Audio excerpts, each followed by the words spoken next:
Tim Benz Evgeni Malkin's decision to stay in Pittsburgh softens the focus on Rickard Rakell's contract. Did you ever break up with someone after a long relationship, then start dating somebody else you barely know right away in an attempt to get back at that other person?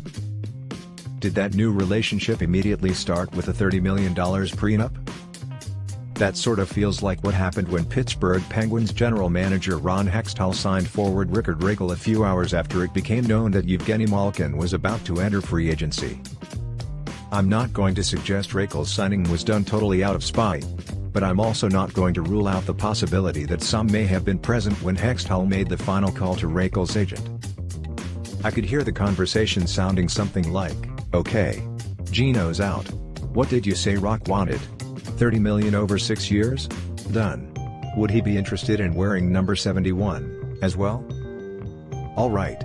I'm exaggerating with that last part, but I don't think I'm too far off on the rest of it. But then Malkin reversed course and signed a 4-year contract to stay in Pittsburgh late Tuesday night, and the tone surrounding Rakell's contract changed. Now the debate is about whether the deal is going to prove to be a good one on its own merits, independent of what role it played in the drama surrounding Malkin. Don't get me wrong. Rakell is a good player. He was a nice acquisition at the trade deadline by Hextall. I hope to see the Penguins make a run at keeping him. I just didn't see them giving him $5 million a year. I didn't see them giving him 6 years either. The Swedish winger will turn 30 during the second year of the deal.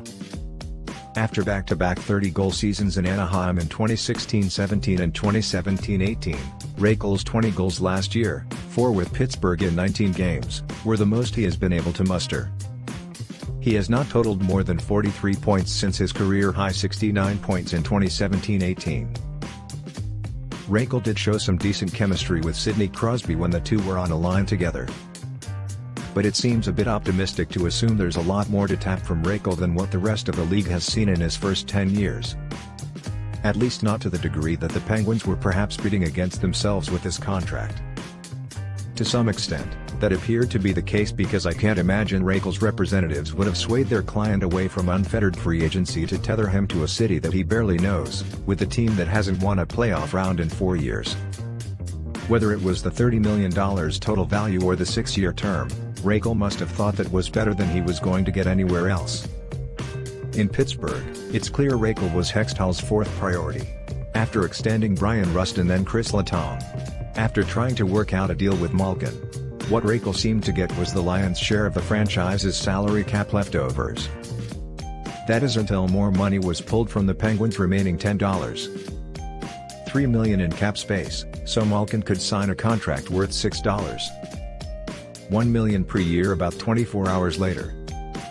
According to Cap Friendly's math, that leaves Hextall with just $4.2 million heading into free agency on Wednesday. Maybe that was the final goosing Malkin needed to sign his contract, knowing that he wanted to stay in Pittsburgh all along and that he couldn't play chicken with Hextall once free agency began. And seeing how the Rakell contract left the Penguins with so little wiggle room to negotiate under the cap. Now the question becomes, after being so intertwined this offseason, will Rakell and Malkin mesh as line mates in 2022-23?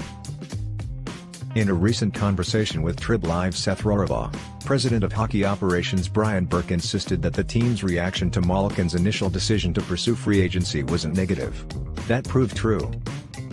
So, by extension, I suppose we should believe that the club simply likes Rakell that much and suddenly had the money to pay him when Malkin bluffed about free agency.